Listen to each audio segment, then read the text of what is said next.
मोठ्या दंडाने कोणीतरी आपल्या पायावर मारत आहे इतपत वेदना पोटऱ्यात दुखल्यानंतर होत असतात. हा त्रास महिला, पुरुष आणि सध्याच्या काळात लहान मुलांमध्ये सुद्धा दिसून येत आहे. काही सेकंदांपासून ते बरेच वेळा मिनिटांपर्यंत सुद्धा हा त्रास होताना आढळतो. पोटऱ्या दुखत असल्यामुळे त्या इतक्या स्टिफ होतात की खूप वेळ चालणे किंवा उभं राहणे हे सुद्धा अवघड होऊन जातं. पोटऱ्या किंवा काफ मसल स्टिफ झाल्यामुळे बरेच जणांना क्रॅम्प्स येतात आणि हे क्रॅम्प्स शक्यतो रात्रीच्या वेळी जास्त येतात. यासाठी मेडिकलवरून गोळ्या घेणे किंवा इंजेक्शन्स घेणे हे परमनंट सोल्युशन नाही आहे. जर तुम्हाला सुद्धा पाय दुखण्याचा त्रास असेल आणि विशेष करून पोटऱ्या दुखत असतील तर हा व्हिडिओ पूर्ण पहा. या व्हिडिओमध्ये आपण पाहणार आहोत पोटऱ्या दुखण्याची काही महत्त्वाची कारणे, त्यासाठी आपण घरगुती काय उपाय करू शकतो आणि सगळ्यात शेवटी आपण एका आयुर्वेदिक औषधावर चर्चा करणार आहोत ज्यामुळे तुमच्या पोटऱ्या दुखण्याचा त्रास हा कमी होईल.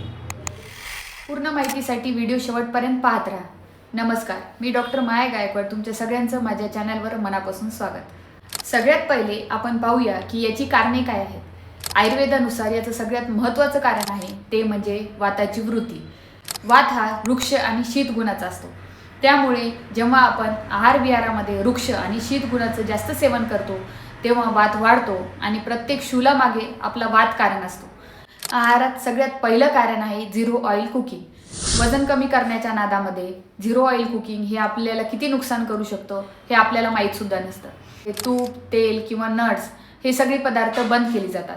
त्यामुळे आपल्या शरीराला कोणत्याच प्रकारचं स्नेहन भेटत नाही आणि यामुळे वात खूप जास्त वाढतो. तसंच कोरडा आहार वारंवार घेणे म्हणजेच मुरमुरे, फरसाण, चिप्स या प्रकारची पदार्थ ही रोज सेवन करणे त्यामुळे सुद्धा कोरडेपणा वाढतो आणि आपल्याला पोटऱ्या दुखू शकतात. शरीरातील शीतगुण कसा वाढतो? शीतगुण वाढल्यामुळे सुद्धा वात वाढत असतो. तर बरेच जण हे फ्रीजमधील पाणी हे 12ही महिने घेत असतात. मग अशा वेळेस शीतगुण वाढतो आणि त्यामुळे सुद्धा आपल्याला पोटऱ्या दुखण्याचा त्रास हा चालू होतो. रॉ व्हेजिटेबल्स किंवा रॉ सॅलेड्स यामुळे सुद्धा वात वाढत असतो. त्याचबरोबर धान्य हे जेवढे जास्त अंकुरित केलं जाईल तेवढं जास्त त्यामध्ये वातगुण वाढत असतो आणि बरेच जण वजन कमी करण्यासाठी रोज सकाळी अंकुरित धान्यांचं सॅलेड घेत असतात. त्यामुळे काही काळापुरते वजन तर कमी होते, पण यामुळे पोटऱ्या खूप जास्त दुखतात आणि काही काळानंतर वातवृद्धी खूप जास्त झाल्यामुळे वजनात सुद्धा वाढ होते. खूप जास्त अतिव्यायाम किंवा हेवी एक्सरसाइज करणे हे सुद्धा वात प्रकोपाचं एक कारण आहे. नॉर्मली जेवढं आपल्या शरीराला गरज आहे तेवढ्या प्रमाणात जर एक्सरसाइज केलं तर तुम्हाला त्याचा फायदाच होतो. पण बरेच जण खूप झपाट्यानं वजन कमी करण्यासाठी किंवा इतर काही गोष्टींसाठी खूप जास्त हेवी एक्सरसाइज करतात, जास्त अतिव्यायाम करतात. त्यामुळे सुद्धा आपल्याला पोटऱ्या दुखण्याचा त्रास होतो. रात्री जागरण केल्यामुळे शरीरातलं वात आणि पित्त दोष वाढतात आणि दिवसा झोपल्यामुळे कफ दोष वाढतो. त्यामुळे तुम्ही जर रात्री जागत असाल तर तुमच्या शरीरातला वात वाढून पोटऱ्या दुखू शकतात किंवा शरीरात कुठेही त्रास होऊ शकतो. कॉन्स्टिपेशन हे एक महत्त्वाचं कारण आहे पोटऱ्या दुखण्यासाठी. कारण ज्यांचं पोट व्यवस्थित साफ होत नाही त्यांच्या शरीरातील खालच्या भागातील वायू हा विकृत झालेला असतो आणि त्यामुळे सुद्धा पोटऱ्या वारंवार दुखत राहतात. मानसिक कारणांमध्ये इमोशनल डिस्टर्बन्स म्हणजेच भय, चिंता, क्रोध, शोक या प्रकारचे जर तुम्हाला इमोशनल डिस्टर्बन्सेस वारंवार होत असतील तरी सुद्धा तुमचे पाय हे दुखू शकतात. मॉडर्ननुसार बघत असताना सगळ्यात महत्त्वाचं कारण आहे डिहायड्रेशन. डिहायड्रेशन झाल्यामुळे इलेक्ट्रोलाइट इम्बॅलन्स होतात. सोडियम पोटॅशियमची लेवल ही कमी जास्त होते. त्यामुळे सुद्धा पोटऱ्या दुखणे, पाय दुखणे चालू होते. त्यामुळे प्रकृतीनुसार पाणी पिणे गरजेचं आहे. जसं की पित्त प्रकृतीच्या व्यक्तींना नॉर्मलीच पाणी जास्त लागतं, पण कफ प्रकृतीच्या व्यक्तींनी पाणी जास्त घेतलं तर त्यामुळे त्यांच्या शरीरावर सूज यायला चालू होते. आपल्या शरीरासाठी आपण किती पाणी प्यायला पाहिजे असा प्रश्न तुम्हाला पडत असेल तर त्यासाठी आपल्या युरिन कलरकडे लक्ष देणं गरजेचं आहे. युरिन कलर जर नॉर्मल असेल तर तुम्ही व्यवस्थित पाणी पित आहात, पण युरिनचा कलर हा खूप जास्त गडद पिवळा किंवा हळदीसारखा पिवळा होत असेल तर तुमच्या शरीरात पाण्याची कमतरता असू शकते. जी लोक सिडेंटरी लाईफ जगतात, जास्त वेळ एकाच जागी बसून राहतात किंवा मग पाय लटकून बसलेले असतात, एकाच खुर्चीवर बऱ्याच वेळापर्यंत बसलेले असतात किंवा जी व्यक्ती कंटिन्यू एकाच जागी बऱ्याच वेळ उभी असते, अशा सर्वांचं ब्लड सर्क्युलेशन हे कमी होत असतं. त्यामुळे सुद्धा पोटऱ्या दुखायला लागतात. तिसरं महत्त्वाचं कारण आहे ओव्हरवेट असणे किंवा वजनात खूप जास्त वाढ होणे. जी लोक ओव्हरवेट असतात त्यांच्यामध्ये पण पाहिलं गेलेलं आहे की ब्लड सर्क्युलेशन कमी होतं. जॉईंट आणि काफ मसल हे वेट बिअरिंग जॉईंट किंवा मसल असल्यामुळे ती लवकर थकतात आणि त्यामुळे सुद्धा आपले पोटरे दुखायला चालू होतं.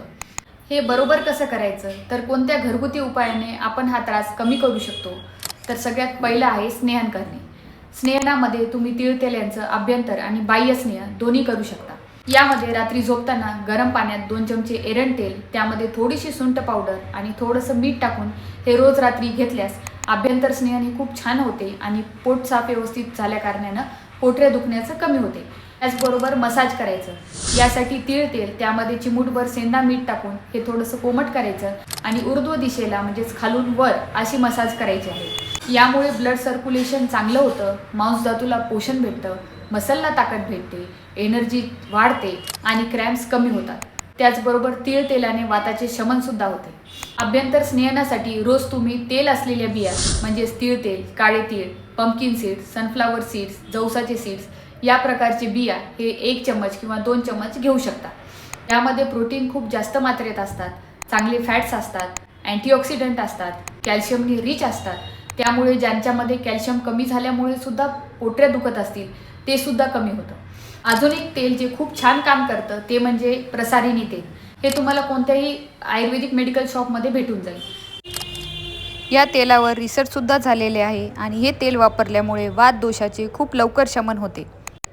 दुसरा महत्त्वाचा उपाय आहे स्वेदन. यासाठी तुम्हाला तव्यावर थोडंसं मीठ गरम करायचं आहे आणि हे मीठ तुम्ही एका कपड्यावर बांधून घ्यायचं आहे. त्याची पोटली तयार करायची आहे आणि त्याने ऊर्ध्व दिशेले स्वेदन करायचं आहे. दुसऱ्या प्रकारामध्ये गरम पाण्यामध्ये थोडंसं सेंधे मीठ टाकून रोज रात्री त्या पाण्यामध्ये पाय टाकून बसायचं आहे. 10 मिनिटं केल्यानंतर सुद्धा उत्तम स्वेदन होतं आणि पोटऱ्या दुखण्याचा त्रास हा कमी होतो. पाचनशक्ती उत्तम ठेवणे तेवढेच गरजेचं आहे. त्यासाठी खाण्यापिण्याचे नियम पाळणे, दिनचर्या पाळणे, ऋतुचर्या पाळणे तितकेच आवश्यक आहे. बेसिक आणि इम्पॉर्टंट गोष्ट आहे ती म्हणजे तुमची जर पाचनशक्ती उत्तम राहिली, तुमचं पोट साफ व्यवस्थित होत राहिलं तर तुमचे पोटऱ्या दुखण्याचा त्रास हा होणार नाही. आणि जर तुम्ही पचनाकडे लक्ष दिलं नाही तर काही काळापुरते तुम्ही उपाय केल्यानंतर पोटऱ्या दुखण्याचे कमी होईल, पण पोट साफ व्यवस्थित नसल्यामुळे किंवा पचनशक्ती उत्तम नसल्यामुळे काही दिवसांनी परत पोटऱ्या दुखणे चालू होईल. पोट साफ व्यवस्थित होण्यासाठी अविपत्तिकर चूर्ण किंवा गंधर्व हरितकी चूर्ण किंवा स्वादिष्ट विरेचन चूर्ण हे तुम्ही डॉक्टरांच्या सल्ल्यानुसार घेऊ शकता. त्यांना कोणत्याच उपायाने बरं वाटत नाही त्यांनी दशमूळक्वात वैद्यांच्या सल्ल्यानुसार घ्यायचं आहे. यामध्ये 10 द्रव्यांचं मुळ्यांचा काढा केल्यामुळे हे उत्तम वातशामक आहे. त्याचबरोबर मांसधातूला बल देणारे आहे. वातशामक असल्यामुळे शूल प्रशमन करणारे आहे, म्हणजेच शूल कमी करणारे आहे. हा काढा तुम्ही 10 ते 15 मिली तेवढंच पाणी टाकून सकाळ संध्याकाळ उपाशीपोटी घ्यायचं आहे. त्यामुळे सुद्धा पोटऱ्या दुखण्याचा त्रास हा खूप कमी होईल. व्हिडिओ शेवटपर्यंत पाहिल्याबद्दल खूप खूप धन्यवाद. व्हिडिओ कसा वाटला हे कमेंटमध्ये नक्की सांगा आणि तुम्हाला जर आजच्या या उपायांनी फायदा झाला असेल तर तसं कमेंटमध्ये नक्की सांगा, म्हणजे इतर लोकांना सुद्धा याचा फायदा होईल. धन्यवाद.